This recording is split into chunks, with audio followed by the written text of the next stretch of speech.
તો મિત્રો વાત કરી હતી આજની નોકરીની.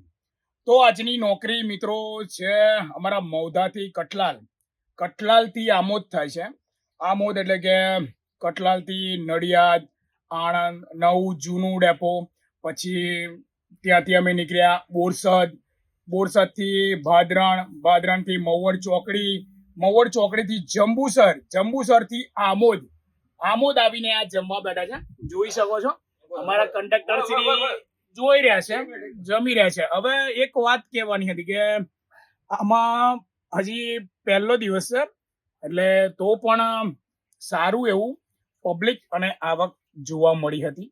અને આ લોકલ શેડ્યુલ છે, તો તમે બધા આ નોકરી અને આ બસનો લાભ લેવા વિનંતી. તો મૌધા ડેપોથી આમોદ ચાલુ થઈ ગઈ છે મિત્રો, તો બધા જ મિત્રો લાભ લેવા વિનંતી. ચલો આગળ મળીએ. જય માતાજી.